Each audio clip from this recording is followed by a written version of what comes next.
अभी स्टार्ट नहीं हुआ है, जस्ट अभी होने वाला है 2 seconds में. Kavya, you have not joined the. You know. I gave them to join. Okay, okay. Network is good here. No, sir. In lab. In lab it is not. In HPLC it will be nice. It seems.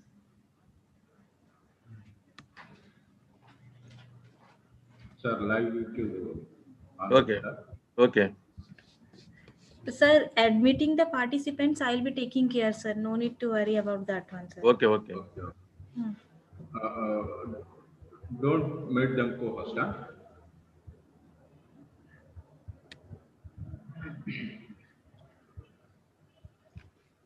Sir, shall I start, sir? We can start. We can start. Wait, yeah, them, sir, for 2 minutes. Okay, అలాగే అయితే screen share చేయమంటారా? Share చేయండి, sir. Only one person joined, sir, in YouTube.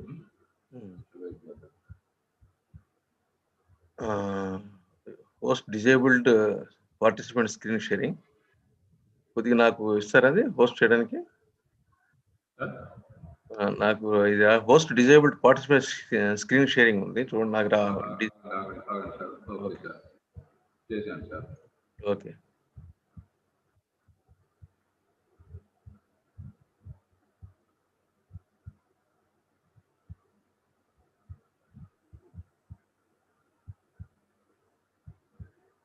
Okay, now it is coming. వస్తుందా? ఇద్దరు join అయ్యారు sir, అంతే. YouTube లో కూడా వస్తుంది. వస్తుందా? స్క్రీన్ షేర్ అవుతుందా? అవుతుంది సార్. ఏది వచ్చిందా? రాలేదు సార్. వస్తుంది. ఇప్పుడు చూడండి, వచ్చింది కదా.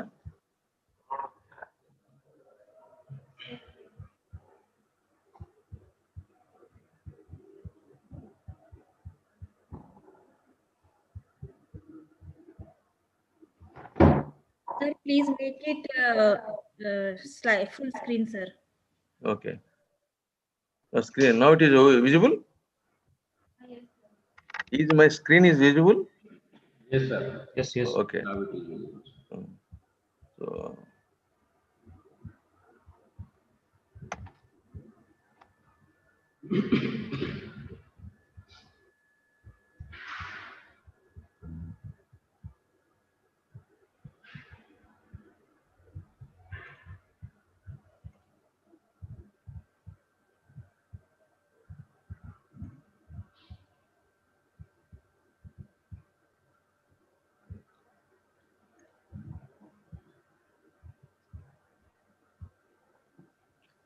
So now the participants are there still.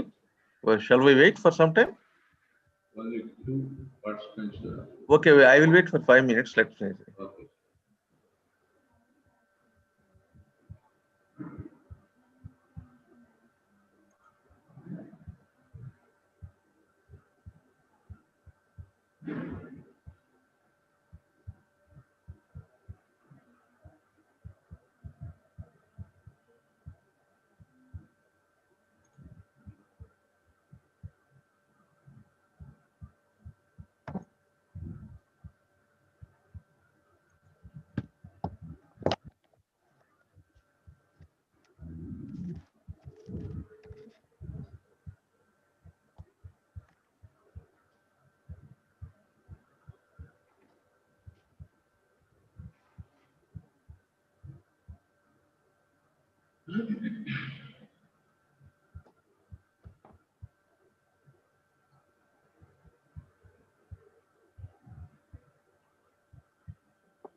Madam YouTube पे तो आ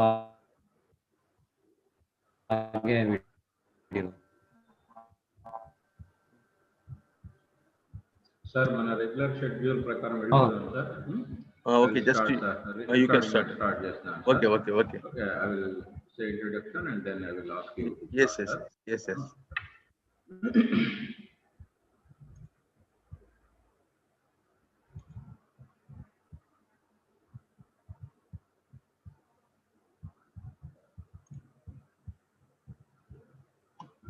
Good morning to one and all. Today, the last session of a virtual national workshop on application of HPLC in pharmacokinetic studies. So the last 2 days, I think you are very well familiarized with the, in general about HPLC, various components, care and management, and application part, practical part, and you are visualized videos, and you have you acquired very good knowledge on the HPLC application. Now, the third day, it is exactly actually the calculation part, that is on time versus concentration curve for pharmacokinetic analysis of compartment and non-compartmental analysis using PK solver and statistical analysis of pharmacokinetic parameters. The speaker is Dr. G.S. Rao, Professor and University Head, Department of Veterinary Pharmacology and Toxicology. So, sir will talk on this topic today. Sir, please start the session. Okay, thank you, Dr. Bharve. Yes, hope all the participants, good morning to all the participants. Here, for the past 2 days, we have seen that how this analytical equipment HPLC is operated and how best we can get the data, analytical data, whether it's a drug concentration in the plasma or any other chemical molecule concentration in the plasma. Generally, pharmacology people, when they are doing pharmacokinetic studies, we assay a drug in the biological fluids and see that after administration of a drug, at various time intervals, how the drug is going to eliminated, how the drug is going to absorb, how the drug is going getting into the body, means how the body is making the drug to get eliminated. So this pharmacokinetic behavior of each drug is unique, has a unique in itself, so that the people ultimately therapeutic response will be based on the presentation, means presentation of the concentration of the biological fluid, then how long it is there, what is the dose it is required, and how we will maintain the dose. So all this data we can obtain unless we can obtain only by pharmacokinetic studies. That is the reason why pharmacokinetic studies are a continuous process in the pharmacological field, whether it is a preclinical or post-clinical or post-surveillance, in even market surveillance also, it is very common. That is the reason why most pharmacokinetics are very much important in the actual field, in therapeutics as well as the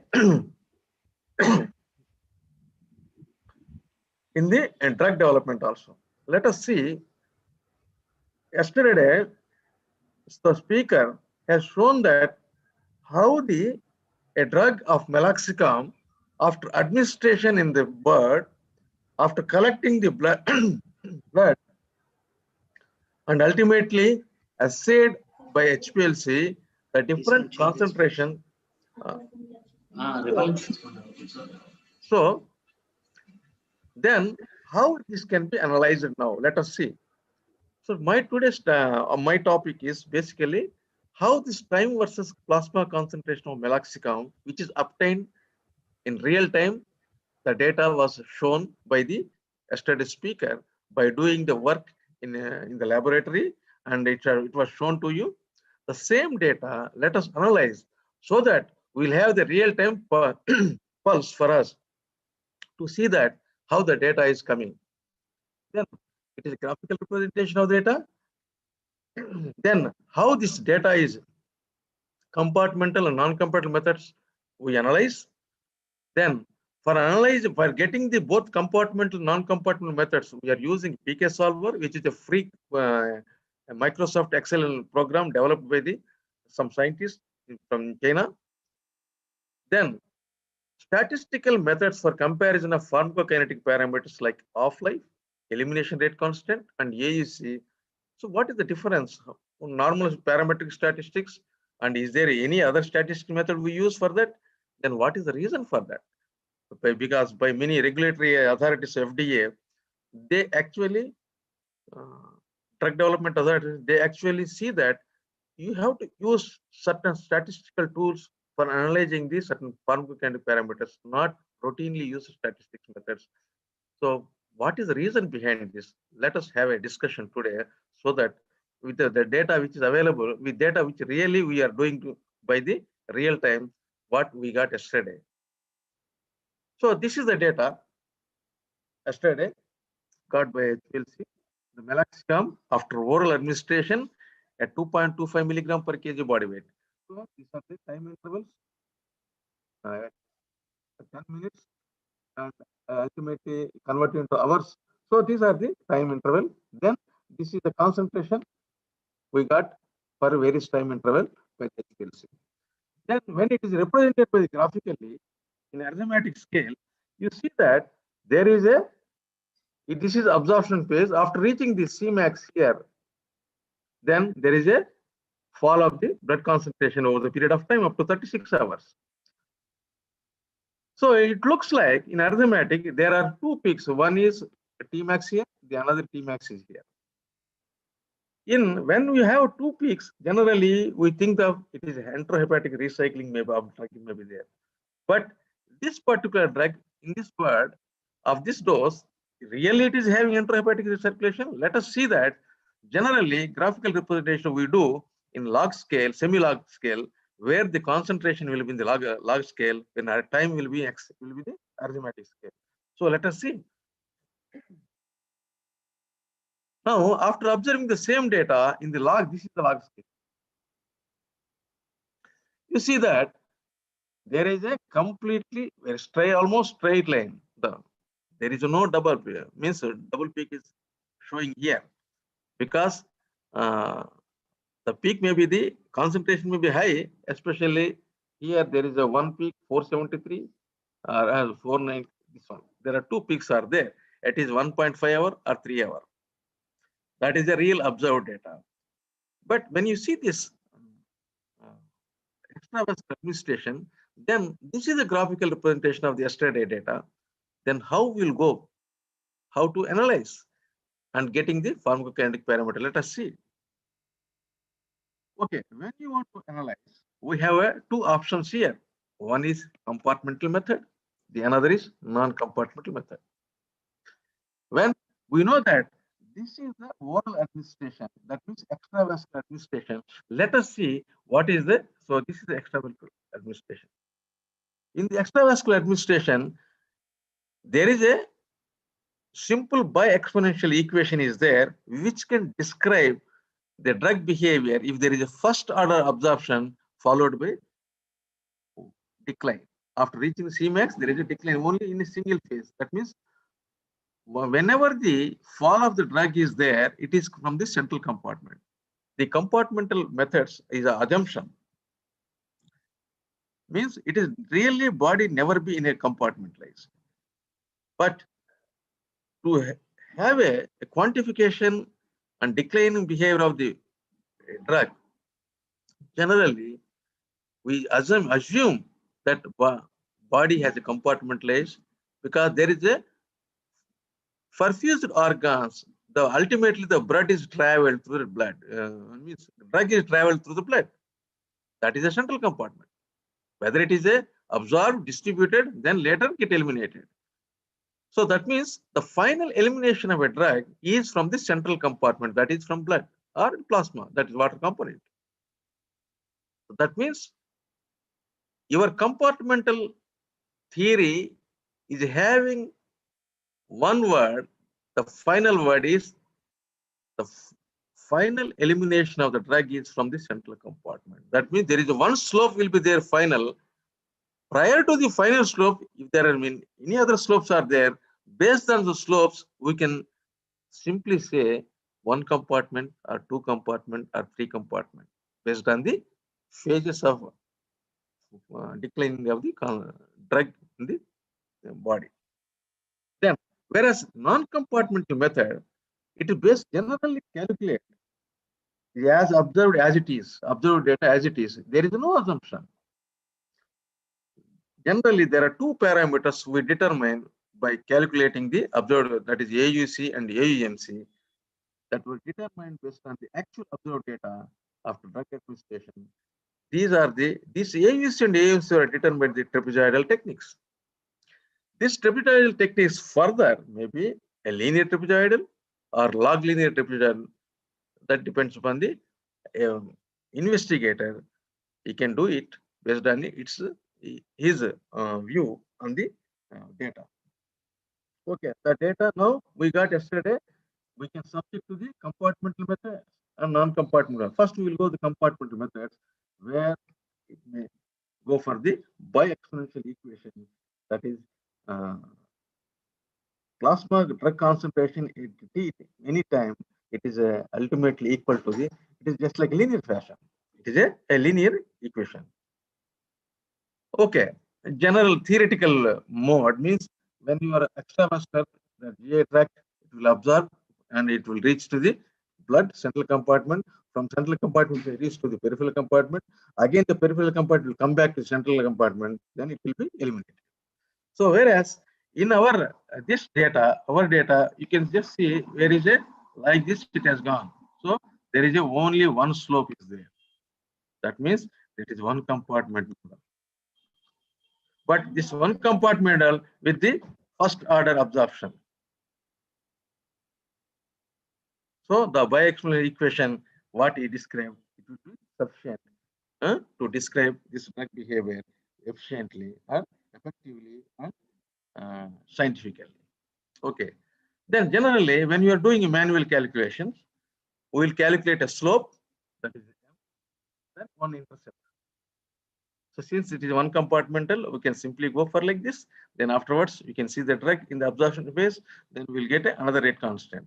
And this is the elimination rate constant. This is when you are doing in a compartment model. Then when you are going for non-compartment models, we use trapezoidal rule by calculating the first, this is a triangle, then after trapezoids, the adding up all the area of these things will get to sum up the AUC, the area under plasma concentration time curve, that is known as AUC. And further AUMC also calculated by the same trapezoidal method. Then we will continue.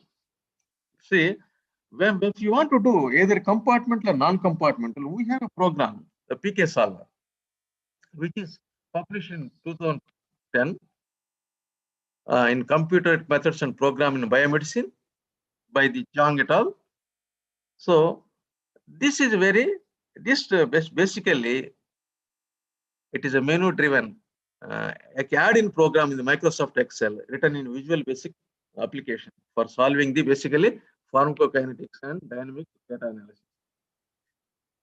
This program provides a range of modules for us. Whether you can go with the same program, you can do non-compartment analysis and compartment analysis also both. And here there is a specific build for calculating the if there is intrahepatic recycling is there or multiple absorption, means they specifically designed developed for fitting the double peak, especially on the classical one compartment model. So this is one important aspect. Generally, most of the programs they may not be optimized for the enterohepatic recirculation, but here in add-on Microsoft Excel add-on functions, they made very nicely, so which we can practice for the especially most of the people who are in the field of pharmacokinetics.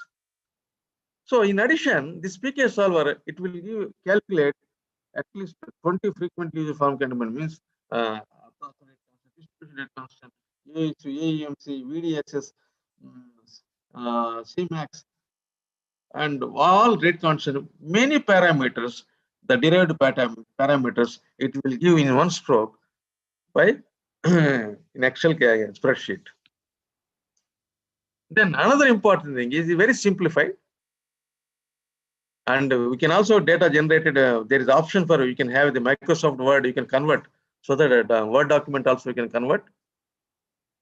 It's very fast and easy and routine, because another thing is it is a free program, so that everyone can download the paper and program from this one, so that you can add in your Microsoft in the Excel program, so that you can routinely practice and do the kinetic. The system requirement for this program is Microsoft Office. So these are the versions.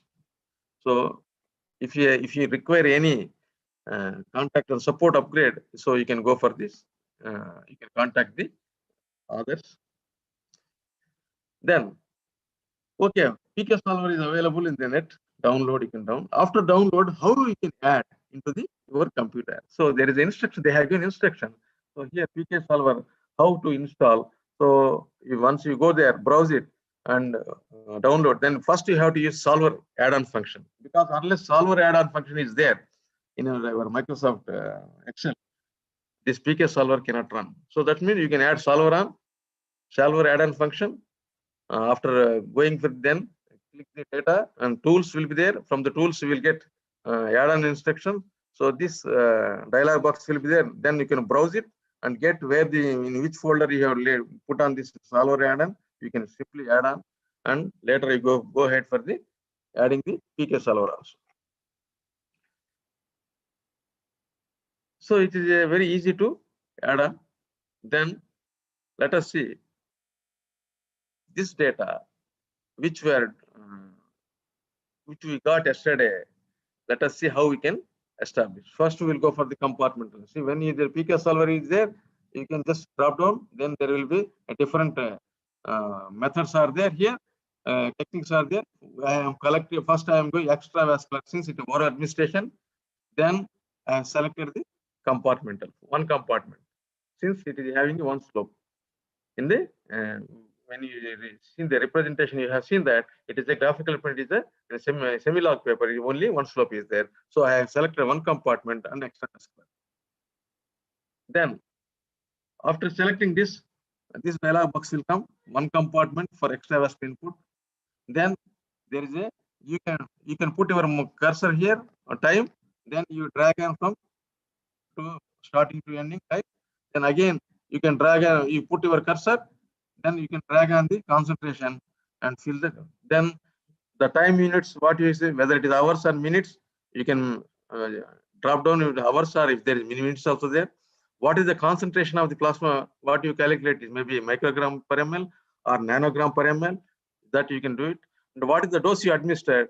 As a 2.2 milligram per milligram they administered. So that we have put it. Then afterwards you can go for option. After options you will have there is a model description, optimization, initial value, and weight or output. I have gone for optimization. Means there is a one compartment. The extravascular input is there. There is no lag time. The lag time means, see, whenever there is a graphical representation, if we were means drug is immediately presenting and it is touching the zero. From the zero, it is touching here. Then we can say there is no lag phase. Otherwise, sometimes what happens, a drug will take to come into the blood. So there will be time it will take. So it may not start the zero. Somewhere in the extrapolation, it will be. So there is a lag phase is there. So here there is no lag time. So that's why I select one no lag time and one order elimination. That is first order elimination. So this is the bio exponential equation which we discussed previous slide. Then after selecting this, I have gone for the run. Click the run. So then what happens? Before that, we'll get this is our actual data graphical representation. It has shown after analyzing the thing. Then when it is going to it has done observed and predict. So these are our observed values, red one. Then there is a line for calculated value. You see that how closely your observed values are there. That means the assay and sampling times both are perfectly done by the investigator. So you just see the observed values and predict. There is almost it is crossing through in all the points. So if you really in the kinetic studies, you have to go for sampling time very nicely, and you have to estimate very precisely by HPLC. Then definitely your data will be robust. It can withstand any type of statistical methods or any type of software optimization. So then it is semilog, the same data semilog. You just see there is observed, except this point, all are in the almost in linear phase. So this is that means it is a one compartment open model with only one slope is there, and there is a first order absorption. See, you see the absorption of exponential, slightly coming in just like a line. Then once you this one, you will get this data. You just see the compartment analysis of plasma data after extravascular output.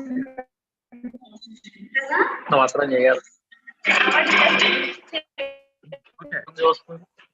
Then you just see this is our time concentration. Any disturbance is there? Okay.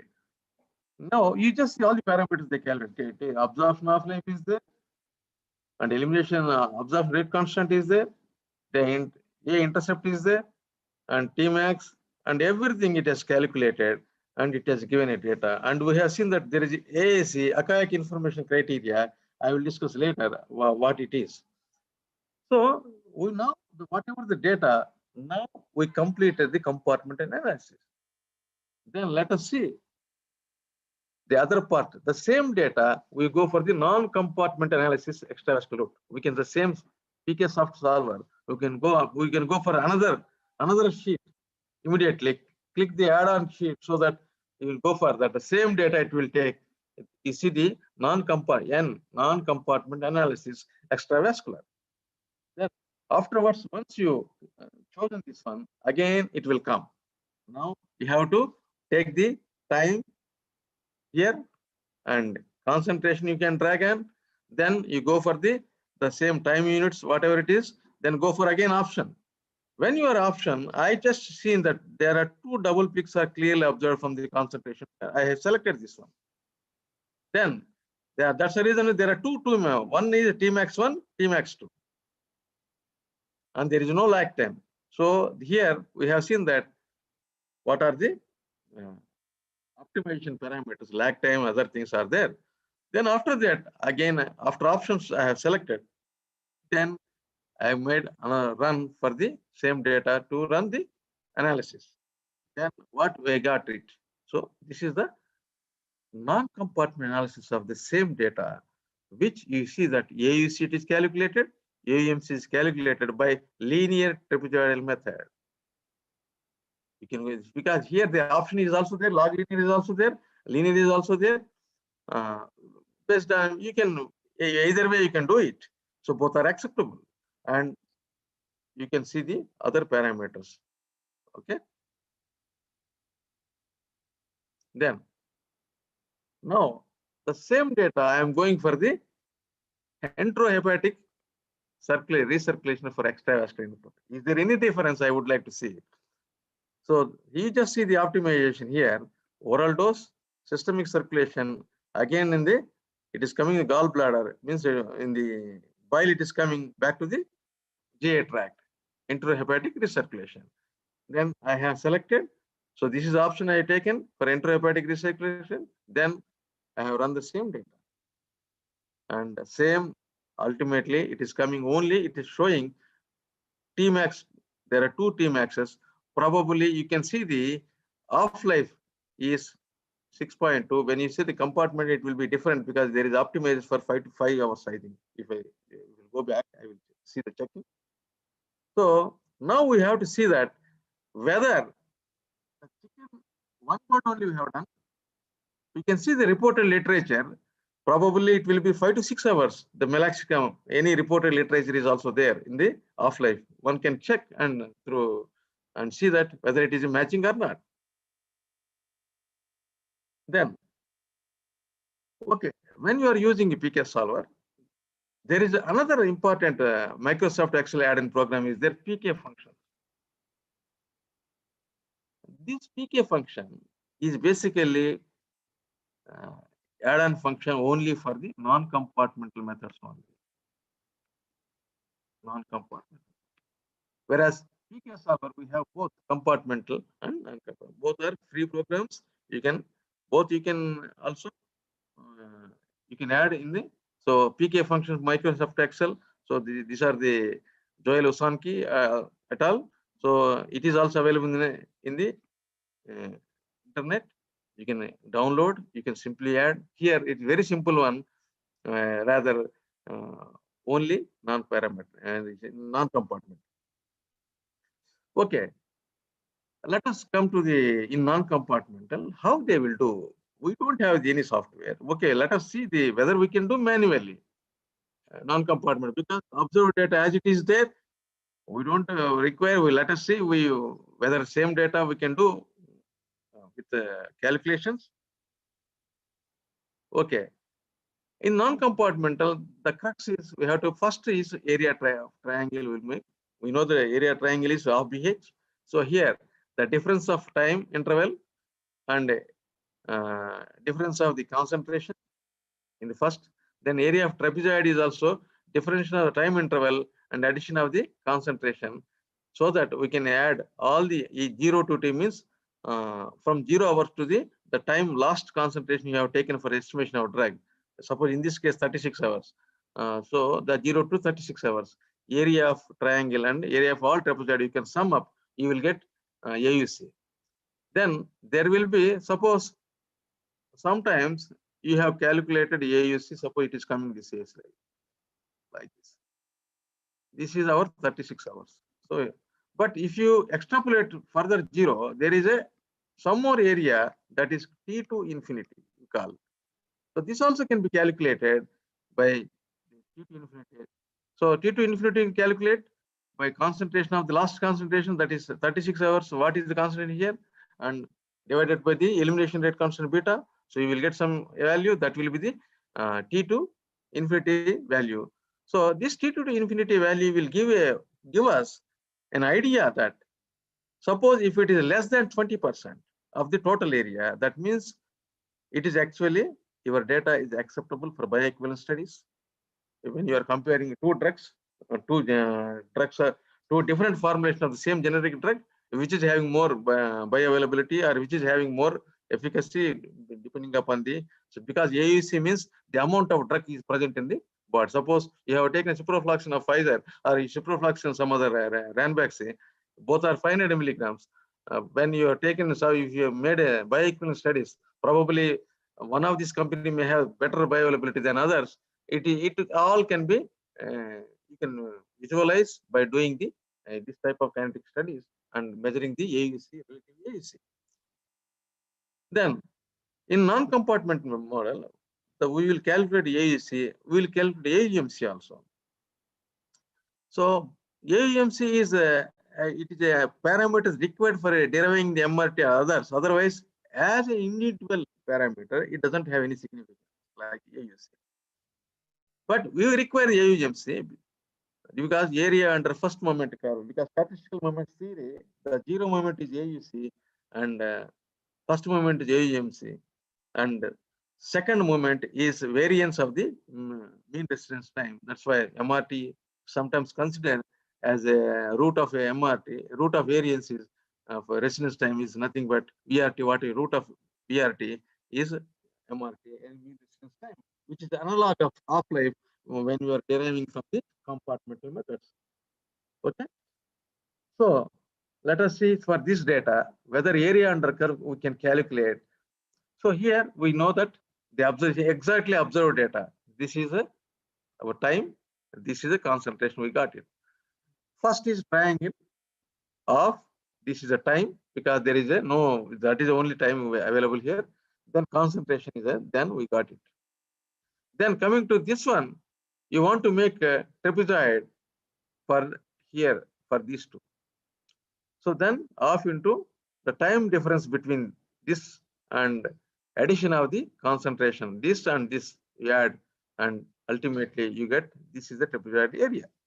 Like that, this trapezoid, like this, so many trapezoids you calculate, ultimately you will get the 0 to 5423.1 because you see the time is our concentration microgram per ml. We are multiplying. That's the reason why it is microgram per ml into hour. This is the unit. Let us see This is we calculate manually. You can easily calculate manually, simply. Then the T to infinity, the concentration of the last is, this is 36 hours, this is the last concentration in this data, and beta calculated by the linear method. So you got this much. So this is a AUC 0 to infinity. Let us see the 5423.17 AUC got. Let us we check whether this value is correct, by whether this value PK by using PK solver, what we got it. Let us check. Back we will go. This non-compartment analysis, and you see that this is the AUC. So all add up, this is 5423, and this is the AUC got it, and AUC 0 to infinity 5543, mean 5423 plus 125 you add. Just see what I can see. So you got it, 5548.66. Let us see the same thing is not under 5548. Yes, exactly. That means the PK solver is also using the linear triple method. Okay, log linear is also there. Means I just simply calculated for your just understanding. So like this, we can, that is advantage with non-compartment analysis, because you don't require any assumption. But one thing is non-compartmental is we have to see the proper sampling. Otherwise, your estimation of SA result should be very robust. Then, and because here, whatever the curve you are getting at the Cmax level, to find out which is Cmax, you should have sampling times more. That is the reason we just see the, we have seen that so many samples very nearby, say within the 15 minutes up to 3 hours, up to this one. Here only 0.5, it is 0.25 hours, 0.25 hours. Means we very closely put initial samplings up to 2 hours, so that we would like to see the Cmax where it is coming. When because Cmax from especially after extravascular administration, from the Cmax at the end of the last concentration of the sampling, at least we have the ability to measure 4 off-lives from Cmax. That means you know that a drug will be completely eliminated after 10 to 11 off-lives. Cmax, it will take 4 to 5 off-lives, and from Cmax to the end, it will be another 4 to 5 hours. That means it is a completely limited. That is the actual logic behind why you, what are the, how many sampling times you should have after Cmax. We should have the sampling times after Cmax, at least it can measure 4 to 5 off-lives for the drug. Then suppose I have the method of meloxicam, I can only detect only 1 microgram, below 1 microgram I cannot detect. That means I can only end up somewhere. Suppose I can conduct only 25 microgram per ml, I will only collect. Below 25 I cannot collect. Suppose the last, suppose this is 13. So above 25 only I can collect. So then it is only I can up 24. But after 24 also, you have the enough concentration. If you don't detect by your SA method, that sampling time is not coming, your AUC T to infinity will be much more larger than 20%. So there will be biasness, there will be error. So that's the reason why, while applying the non-compartment analysis, we should have very clear that our SA method we can prune to such an extent, optimize to such an extent that it should be able to detect most of the lost samples in the minute quantities. It will be 0.01 or 0.03 or 0.0 microgram per ml, so that we can estimate properly. Okay, let us see. Here, another thing I want to see that. So this data, we got a 5 to 6 hours offline, whether in the compartmental we got 5 hours. Let us see, suppose after 5 hours, it is really reducing 50%. Let us see. If, then here 2 hours are there. 2 hours, 460. Okay, 3 hours if Cmax is there. From Cmax you can see. After 3 hours, suppose if it is a 6 hours of half-life, 3 plus 6, 9, 9 plus 6, 15. After 15 hours, at least 490 will become off. That means 245. So second, around 20 hours we can see. So it will be, just suppose 3 hours, 36 hours. So whether it is completing off or not, let us say. So 12 hours, it will become around 172. Around 6 hours, more than 6 hours rather. So if it is, if we make it a 500, and after 12 hours, that is 15 hours, it will be 250. So 15 hours means it is somewhere into 12 to 24 hours. So almost less than the 50 it is coming. So like that, we can verify the data when it comes. Okay, that is about AUC. Then area under first movement also can be calculated by triple method. Here you have taken in here, it is a time versus concentration. Here, time versus concentration to time. So suppose here time is this one, this is a concentration. We multiply C into T, this much we got it, that is 0.16. Then we got for CT into, then we take a trapezoidal for this. Initially in AEMs for this, but now time versus C into T. That is the reason why microgram per ml into hour into again hour. So that's the reason why it will be shown microgram per ml per hour square. This is also we can calculate.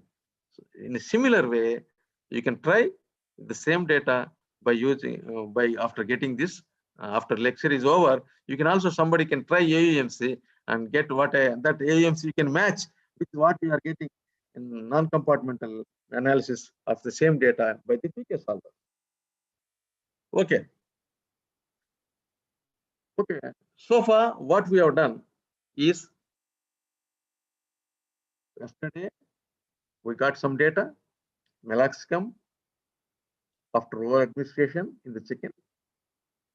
We have taken different time intervals from the 10 minutes to 36 hours. We got some concentration of the meloxicam. That data, time versus concentration data, we have subject to the graphical representation. We have seen first arithmetic graphical representation, then gone for a semilag. We have seen that there is a one slope is there. Then we assumed that is one compartment open model with the first order absorption, since it is an extravascular administration. We have seen that bioexponential equation will be best fitting in case of compartment model. Then we have selected PK solver. From the PK solver, we have done compartment analysis with one compartment model. We got data kinetic parameters. Then the same data we subjected to the non-compartment analysis.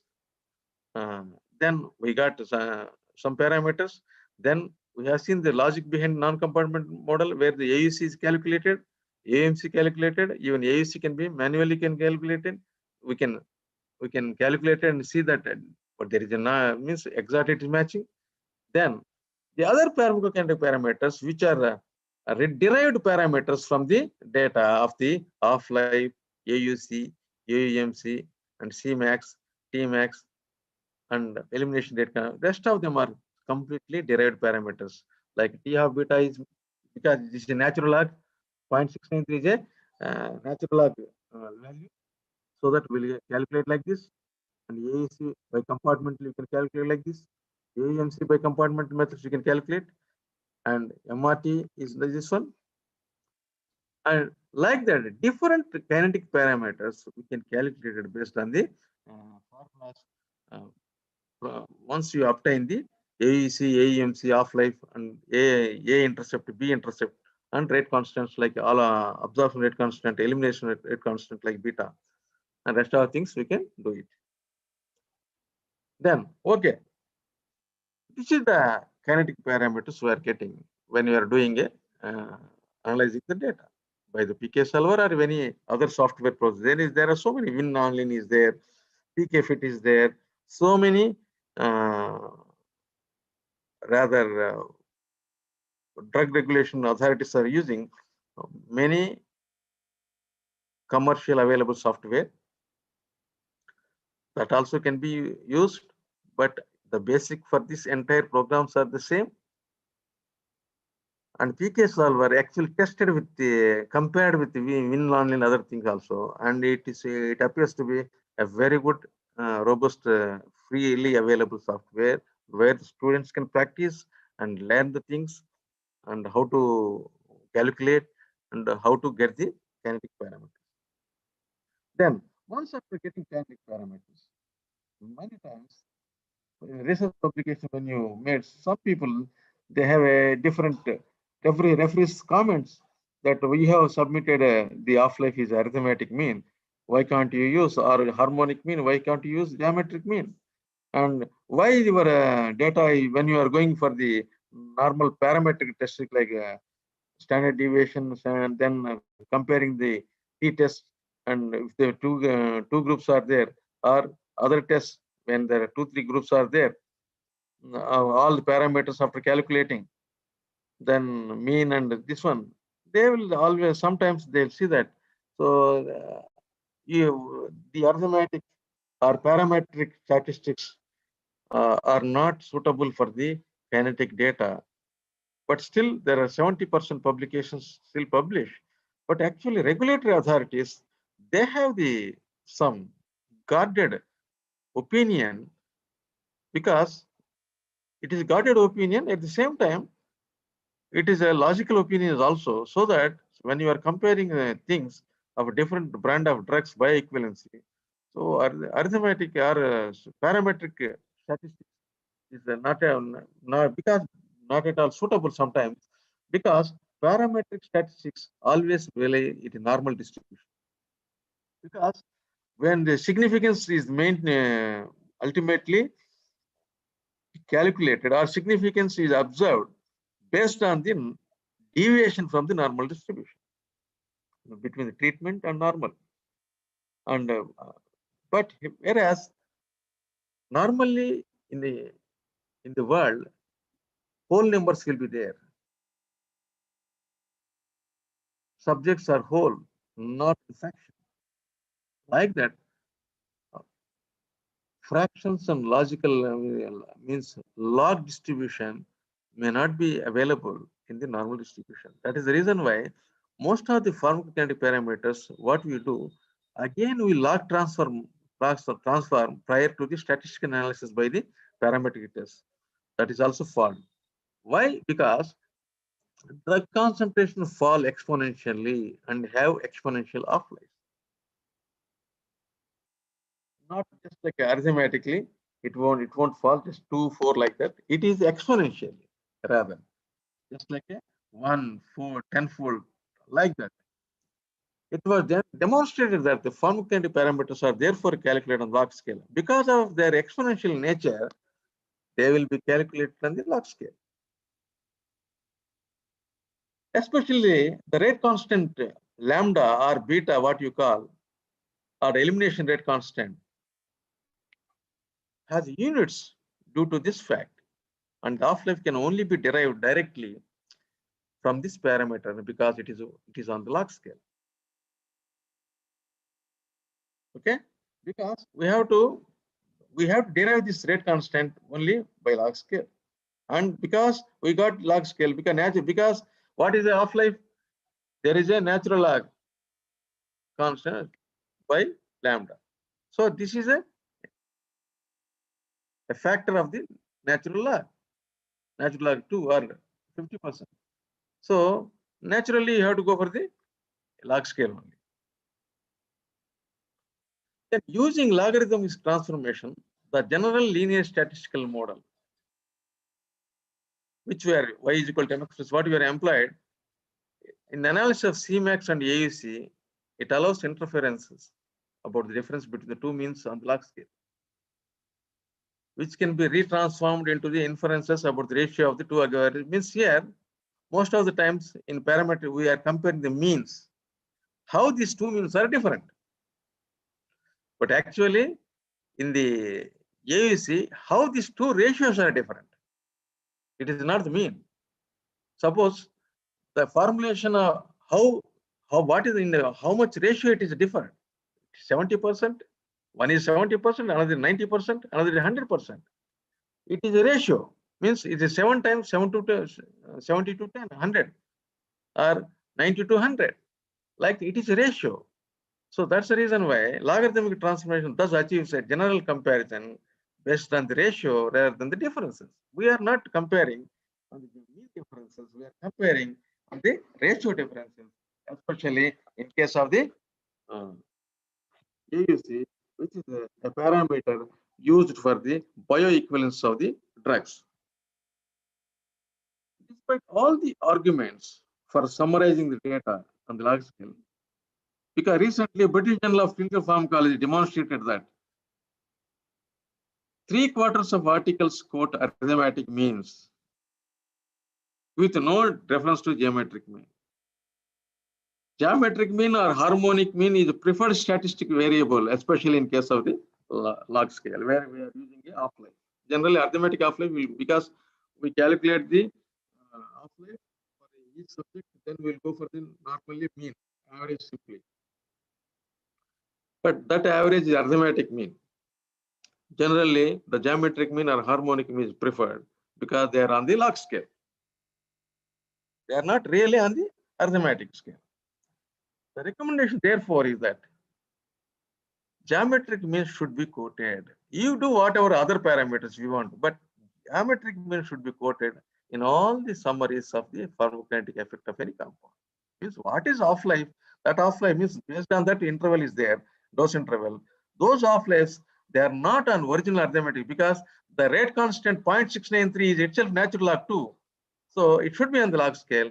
The log scale get better can be described by the geometric means or harmonic means. That's the reason why geometric means should be quoted as in the especially in case of half-lives when you are the rest of the other parameter, even if you do arithmetic mean, it doesn't matter. So with this, I have completed my talk today. And before completing my talk, I would like to give some other points, especially in case of a PK solver. Let me go back. So here, this is a non-compartment analysis rather with double peaks. Coming to the compartmental analysis, since it is very simple, because yesterday it is simple one compartment model, not much to be optimized. Suppose your data is in such a way that two slopes are there, and you will be perplexed to see whether to compare two compartments, whether the data can be fit into two compartments, three compartments, like that. So here you have to observe this AAC value, that is archaic information criteria, where it optimizes the number of sampling times and number of residuals and number of parameters you obtain. Generally, what happens?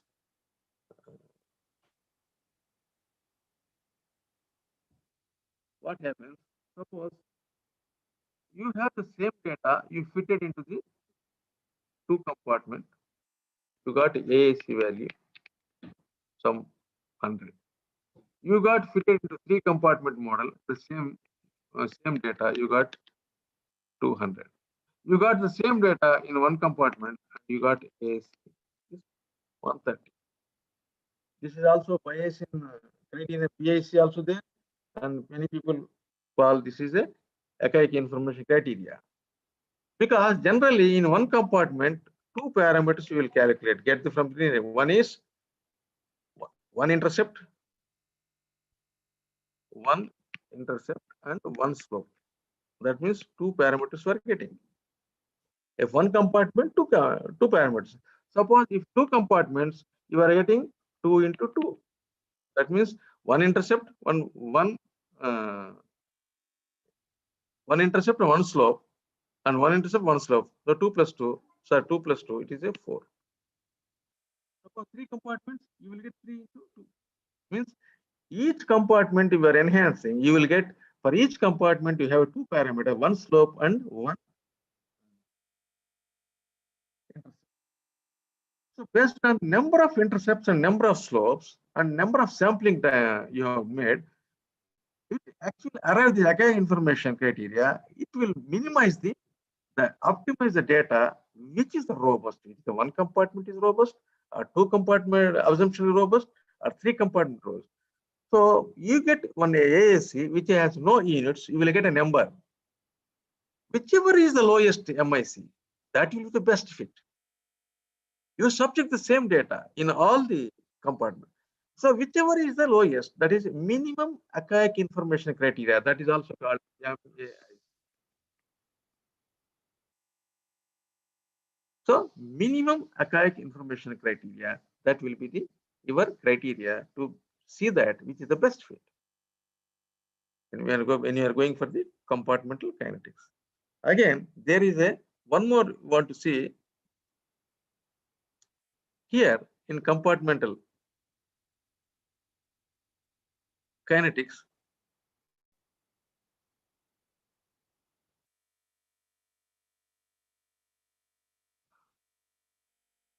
Okay, when you are optimizing these things, you will get an optimization, you will get a some iterations, because most of the times we are calculating the least squares. Estimation is made by the least square methods. So why this? You just I will go back to the equation. So these are the least squares. Estimation is the least squares. When these least squares, you will be weighing whether it is 1 or 1 by this one. So 1, depending upon data, you can see you can go for the 1 weighing, making 1 the difference, or 1 by reciprocal. And another important iterations are there, because here in non-linear you can do iteration can be done very fastly, but here in a Microsoft add-in instruction, you have the PK solver has iterations 50, 100, 500, 1000. Only 4 type of iterations are there in optimization. So here also you remember that your data minimum iterations, that means minimum assumptions it made while subjecting data, that will be the best. You can subject data, that also you can check. One is AAC, iterations, all this you can check and make your analysis very robust to make yourself confident of your data in presenting either in research papers or in regulatory authorities. So I hope that I could deliver the points. Still, if you are very free to ask. You can put your questions in the chat box, and the organizers will be ultimately conveyed to me. And I hope I can make you get clarifications. And thank you very much for all of you who linked to this workshop.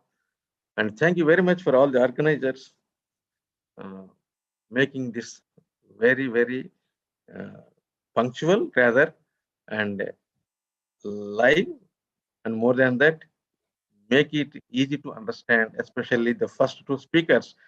They made me my job very easy because they did everything. Because they have shown what are the HPLC instruments, how it is, and how it can be done. The animal means bird experimentation and analysis. I simply have taken their labor and calculated and conveyed to you. Okay, thank you very much. And I'm just looking for your response. Over to organizing secretary.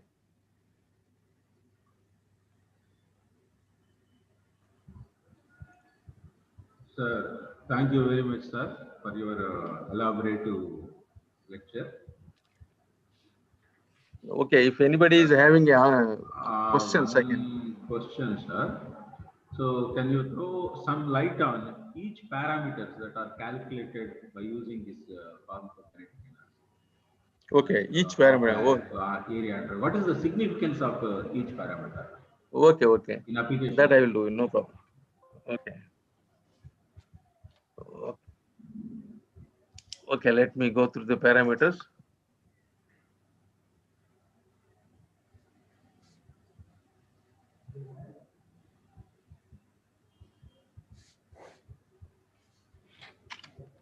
No questions at madam. Huh? Any other question other than that? No, sir, no questions. And how many people are linked?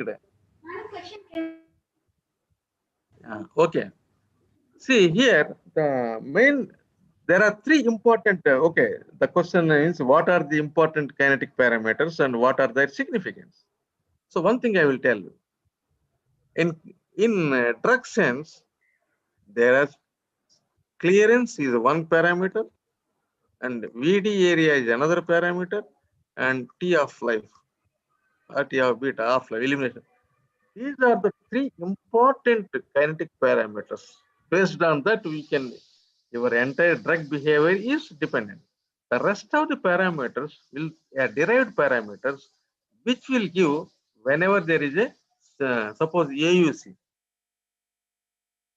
We talk about the AUC because your CL clearance is having dose by AUC. That is our formula.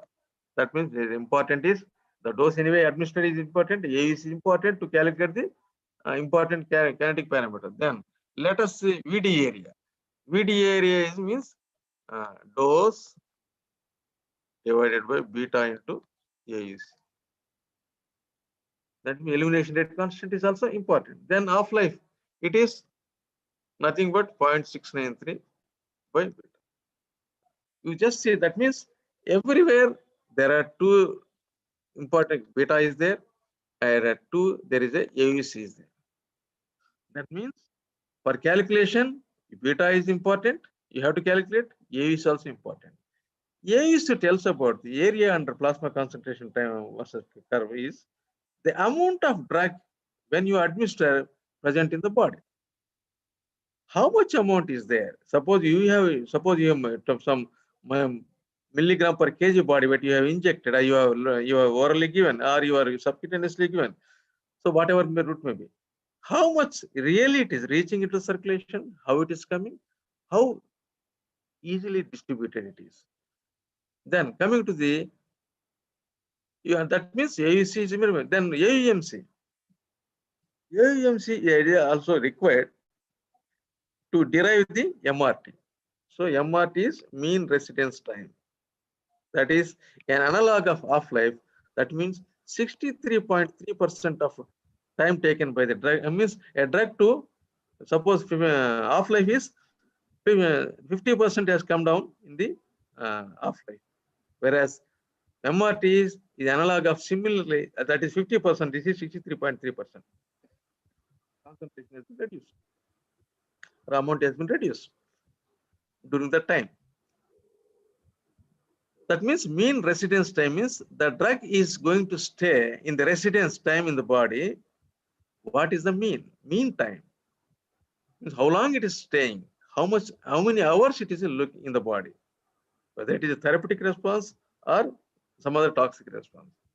Then coming to the volume of distribution, that means the distribution of any drug is depending upon the constant elimination of the drug from the, that's the reason why beta into taken into consideration. Volume of distribution, you know that in our body we have the central compartment in a human being, 5 liters is the your volume of blood. Suppose a drug is showing 5 liters, suppose if you convert into the per kg, 5 liters, whatever the body weight of the that particular person, you can make it a 5 into 5 divided means 6, so that liters per kg also you can make it. Suppose a person is having, a drug is having 5 liters, that means if it after calculating we are getting 5 liters, it means the drug is staying in only in the blood. It is not reaching the tissues. It is given a very valuable information for you. Means suppose you want to see the drug has to reach this tissue, but it is showing only 5 liters. That means your drug is not reaching. So that's the reason why therapeutic response is not coming. Suppose if there is a, you know that 5 liters is the your blood, then extracellular fluid, intracellular fluid. Extracellular fluid, I think 15 liters will be there. Suppose your drug is having 20 liters volume of distribution, then you can say the drug reached all the extracellular spaces so that it can produce therapeutic effect. Suppose a drug is having So means intracellular fluid will be around 25 liters. That means 25 into 15 5, that means 45 liters. If any drug is showing 45 liters, means it is distributing in every cell in the body. But we don't, sometimes we may not require the drug has to reach all the cells. It may reach only that area. Suppose some drugs like digitalis, other things are doing more than 1500 liters. Then what does it mean? Because our volume of blood means body itself is not having 1500 liters. That means the drug is reaching a compartment or a tissue and storing there. Means suppose a 10 ml volume space is there, in that entire drug is there. So that's the reason it is showing more. That means more volume of distribution beyond the physiological levels. That means drug is storing somewhere, and drug is storing somewhere, binding somewhere. It is not having a therapeutic effect. Another thing is, it may have a residual problem. It may have, that is the reason with thiopental sodium, if you inject, it will produce the immediate action, but it will reach us ultimately adipose tissue or stay there. It won't come into circulation. That's the reason it's ultra short acting. It may be there in the blood. You see the DDT, it will be there in the fat, adipose tissue. So tissue binding drug is inactive. It may not come into circulation also. Suppose lead, it is storing the blood, bones. So the volume of distribution value give a very clear picture how much amount of drug is staying in the body, storing in the body, or is it whether it can produce a therapeutic response or not. As you know, the clearance, how much time it is taken, the plasma is cleared of the, how many ml of plasma is cleared of the drug. Then rest of the rate constant like a K10, different absorption rate constant and elimination rate constant, distribution rate constant. These are the parameter rate constant, which will give a picture for us the rate of metabolism, rate of elimination, rate of this. So for those intervals determination, it is a volume of distribution and clearance and half-life. These are very much important.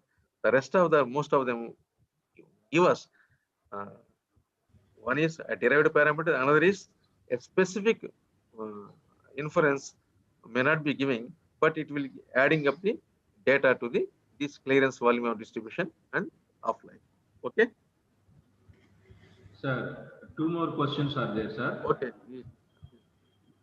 Sir, one question is, next question is, Okay. many softwares are available, which is better?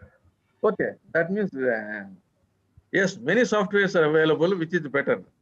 So it depends upon the user friendly. Number one, WinLonLin is very because Form PK, Summit PK, and RStrip and Kineticia, many programs are there. There are non-linear, most of them are non-linear. Those programs can be especially if you are in a regulatory field.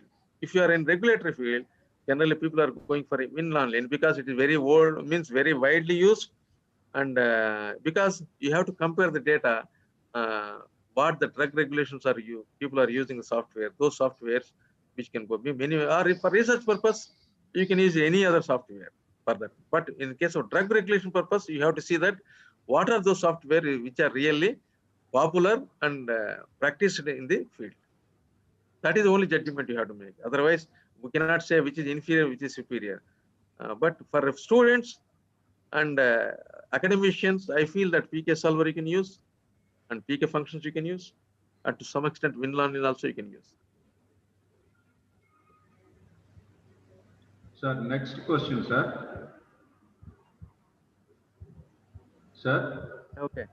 Next question, sir. What is the basic difference between parametric and a non-parametric test? Is there any anything related to sample size? Yes, actually, parametric, if you have the number of samples or more, you can go for the parametric. If the number of samples are less, because here, as your sample size are going more and more, your mean and standard distribution will be very close to the population.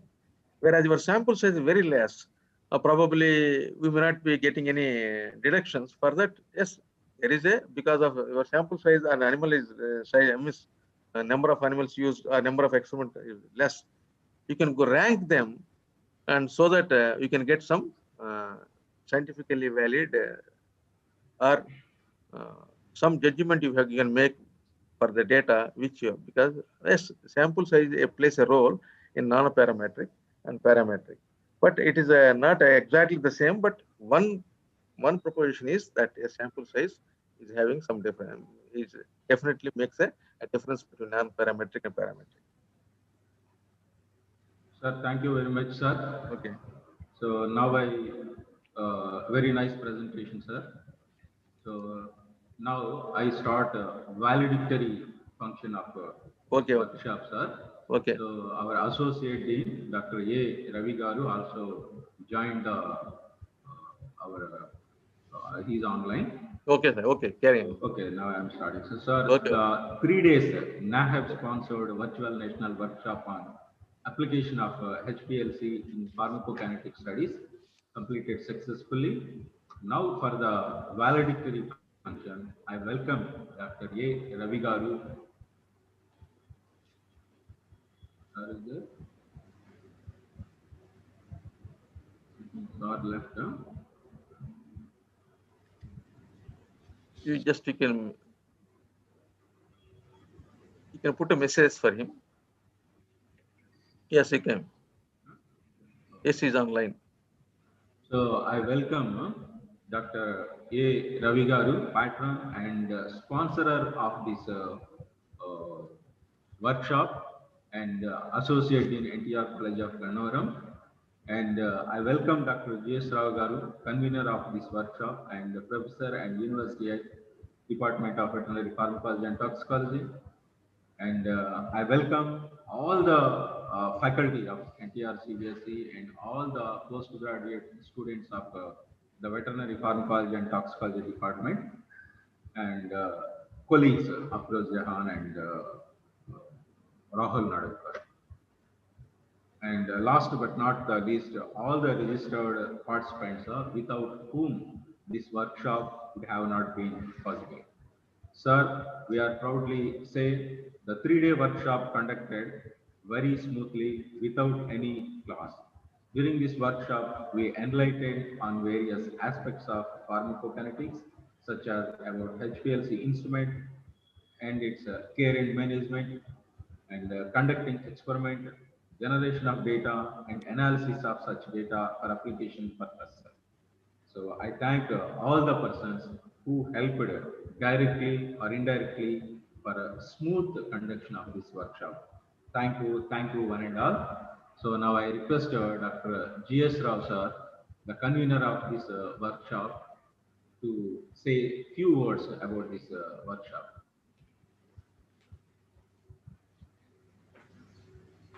Sir, please, G.S. Rao sir.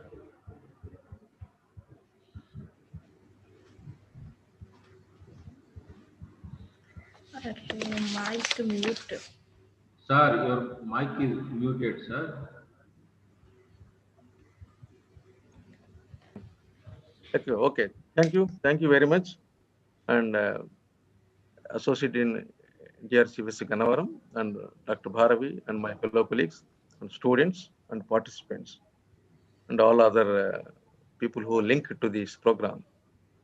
So this program was designed by really I have to credit goes to all the students and Dr. Bharavi who made their efforts.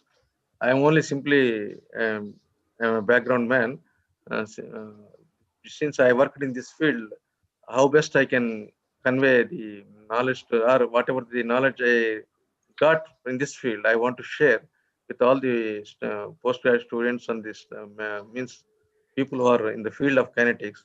Then it came and ultimately NAHEP coordinator Dr. Ravi Garu immediately told that you can go ahead and whatever the help we can do it. And accordingly, it was fructified, and the even university authorities also responded very nicely, immediately, so that we ultimately we finished this program with good response from the participants. We hope that we have given something to the learners about the HPLC. Not only it's an instrument part, not only in the analysis part, in kinetic calculation part, whatever we have, we shared, and hope that everybody has learned. And thank you very much for everybody and even participants, because without their participation, we cannot get that much encouragement, or we cannot get that inspiration to deal with this type of topics. And everybody, thank you very much. And I'm just handing over to the Dr. Bharavi, Organizing Secretary. Sir, thank you very much, sir, for your valuable message. Now I request our Associate Dean, Dr. A. Ravi Garu, to say some words about this workshop. Sir.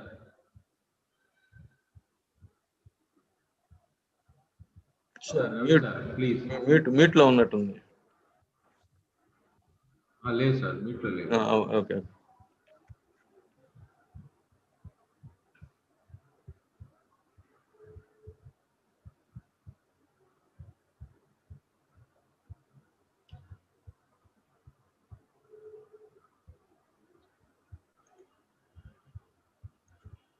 Sir Ravi sir please. Voice రావట్లేదు, చూడండి. Voice ఒక్కసారి చూసుకోండి sir.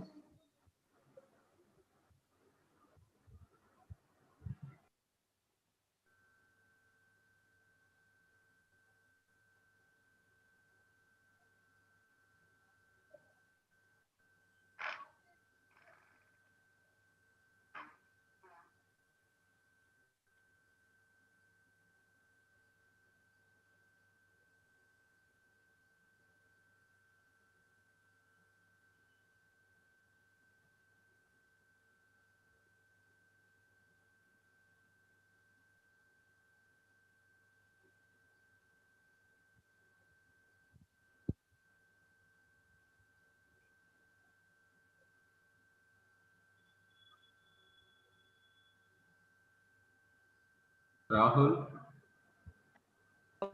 Sir. Yes. Now I think move.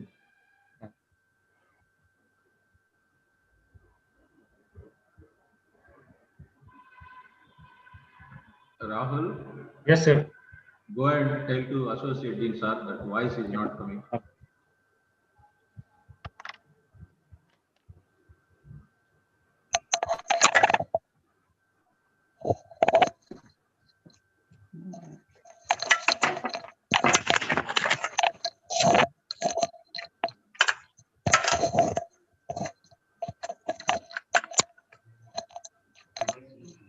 It's not muted, but why it's not real? Okay. I'll try to. Sir, now we are able to listen, sir.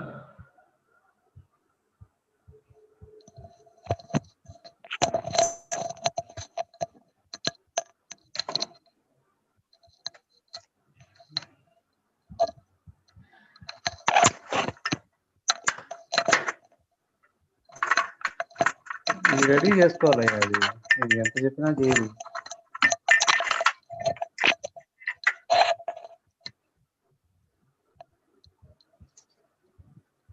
Sir వినిపిస్తుంది sir. ఇప్పుడు వినబడుతుందా? వినపడుతుంది sir. Sir please sir. వినబడుతుందా ఇప్పుడు?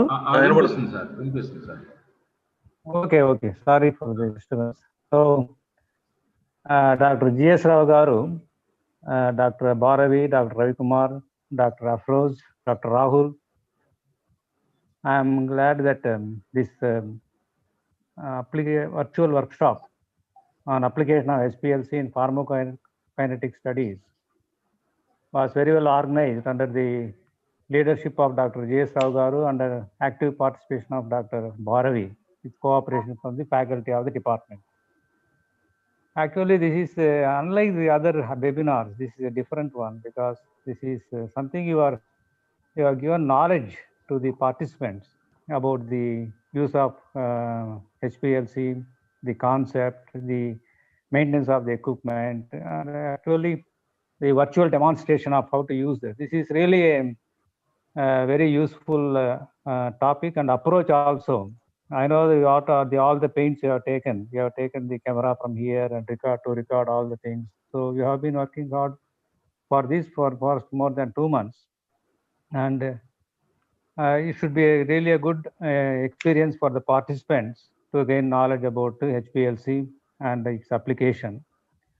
And I hope the participants got enough knowledge of this after participating in this workshop. And will it be available on the YouTube for Yes, future sir. reference also? Yes, sir. Available, So that should be really useful to them whenever they want to refer back to the procedure and calculation other aspects. So I really compliment the faculty of pharmacology department, and I appreciate all the efforts put in by the team effort of the pharmacology department. And this has really what we call shown the exposure of the college and its abilities to the outside world. So such type of say workshops or webinars are highly needed in future. So I once again compliment you all and thank you all for having taken the stress and strain of organizing workshop. Thank you all. Thank you. Sir, thank you very much, sir, for your valuable message. Now I request Dr. Afroz Jahan, the co-organizing secretary, to propose the vote of thanks. Thank you, sir. Honorable Vice Chancellor, sir, Faculty Dean, sir, Associate Dean, sir, senior faculties, colleagues, and my dear participants, a warm and cherished morning to you all. Language, though a very potent medium of expression, fails short many times, especially when feelings of gratitude and gratefulness are to be expressed. Traditional and formal words are plenty, but the traditional use has turned this pleasant duty into formality. It is my privilege to propose vote of thanks and acknowledge the contribution and effort of those who have kept not a single stone unturned to make this event a grand success. It is said that if you want to move fast, move alone. But if you want to move far, move with others. I, on behalf of organizing team, extend my thanks to Honorable Vice Chancellor Sir Dr. V. Padmanabha Reddy Garu and Faculty Dean SVVU Dr. T.S. Chandrasekhar Rao Garu for their encouragement and support. I owe my special thanks to Dr. A. Ravi Garu, Associate Dean, NTR CBSE Gannavaram, and Coordinator of NAHEP Program SVVU for all the financial and technical support and timely help. My heartfelt thanks to Dr. K. Bharavi Garu, Professor, Department of Veterinary Pharmacology and Toxicology, NTR CVSC Gannavaram, and Organizing Secretary of this program for his planning and willingness to take on the completion of this task. I would like to take this opportunity to place on record our hearty thanks to Dr. G.S. Rao Garu, Professor and University Head, Department of Veterinary Pharmacology and Toxicology, and convener of this program for his meticulous guidance. I also thank Dr. Tomar Garu, Assistant Professor, Department of Veterinary Anatomy, NTR CBSE Gannavaram for his technical guidance. I extend my thanks to Dr. P. Ravi Kumar Garu, Professor and Head, Department of Veterinary Pharmacology and Toxicology, for extending his cooperation in conducting this workshop. Dear participants, an event like this would not happen without all of your active participation and cooperation. Thank you so much for making this a grand success. We have been fortunate enough to be backed by a team of motivated and dedicated colleagues and MVSC scholars, particularly Dr. Kavya, Rajendra, Susmita, Moni, Teresa, and Monica for their untiring effort. I also want to thank the people who worked behind the scene to execute this event successfully. Once again, thank you one and all. Thank you. Thank you very much, Afroz. Sir, now the workshop will be concluded. Okay, thank you. Thank you. Thank you. Now I am ending, sir. Ending the session.